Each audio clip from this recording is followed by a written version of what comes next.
કેશોદ આંબાવાડી ખાતે નવનિર્મિત દીનદયાળ ઉપાધ્યાય ઉદ્યાન આજ રોજ કેશોદ ધારાસભ્ય દેવા માલમના વરદ હસ્તે ખુલ્લું મુકાયું। કેશોદ ખાતે વર્ષો પૂર્વે બનેલા દીનદયાળ ઉપાધ્યાય પબ્લિક ગાર્ડનને ફરી સરકારની સ્વર્ણિમ જયંતિ મુખ્યમંત્રી શહેરી વિકાસ યોજના અંતર્ગત વર્ષ 2017-18ની ગ્રાન્ટમાંથી રૂપિયા 334.50 લાખ જેવી માતબર રકમના ખર્ચે ફરી રિનોવેશન કરી હાલના નગરપાલિકા પ્રમુખ મેહુલ ગોંડલિયાના માર્ગદર્શન હેઠળ તમામ કામગીરી પૂર્ણ થઈ આજ રોજ કેશોદ 88 મત વિસ્તારના ધારાસભ્ય દેવા માલમના હસ્તે કેશોદના લોકો માટે દીનદયાળ પબ્લિક ગાર્ડન ખુલ્લો મૂકવામાં આવ્યો।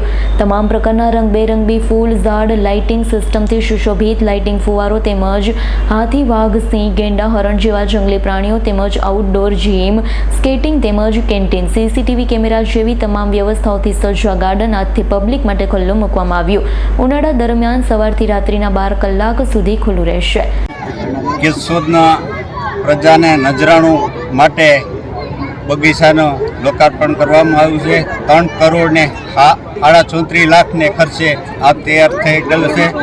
તો આ નગરપાલિકા અને પ્રજાને ખૂબ આનંદ અને ફાયદો થાય। આ છોકરા રમત ગમત જોવું હરવું ફરવું અને બગીચો છે જેને ડાયાબિટીસ હોય એ અત્યારે આ જે આપણે ખેતર હોય ને એમાં આજે આ લાલ માટીને આ ઓલા ખડનું ઝાડ છે ને એમાં સવારે હાલવાથી એ પણ ફાયદો થાય। એટલે પ્રજાલક્ષી સરકારે અવડા રૂપિયા આપ્યા અને આ પ્રજાને કાયમી યાદ રહે।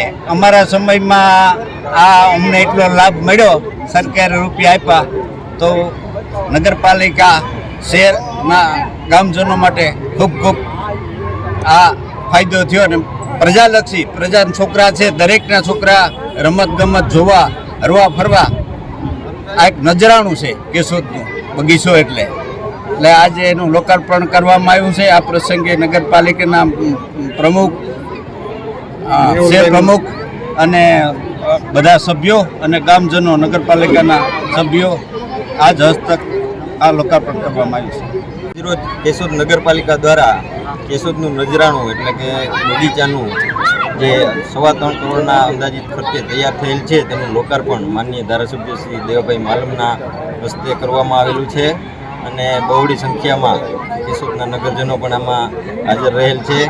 અને કેશોદવાસીઓ માટે જે બગીચો બન્યો છે એ નગરજનોનો પોતાની ફરજ સમજી સ્વચ્છ રાખે, બગીચાને કોઈ પ્રકારનું નુકસાન ન પહોંચાડે, પોતાની મિલકત સમજી અને આનો ઉપયોગ કરે, લાભ મેળવે। અને જે સવારમાં વોકિંગમાં આવતા હોય એના માટે લોનમાં ચાલવાથી જે ફાયદાઓ થાય છે, પછી જે આ લાલ માટી રસ્તામાં નાખી એના માટે પણ બહુ એનાથી પણ મોટા ઘણા ફાયદા છે। તો આનો લાભ લે પૂરેપૂરો અને સહકાર પોતાનું હોય એવું સમજીને નુકસાન ન પહોંચાડે, સ્વચ્છ રાખે અને આનંદમય બગીચામાં લાભ ઉઠાવે। રાવલિયા મધુનો રિપોર્ટ આજ9 ન્યૂઝ કેશોદ। અમારી તમામ માહિતીથી અપડેટ રહેવા માટે જોડાયેલા રહો S9 ન્યૂઝ સાથે।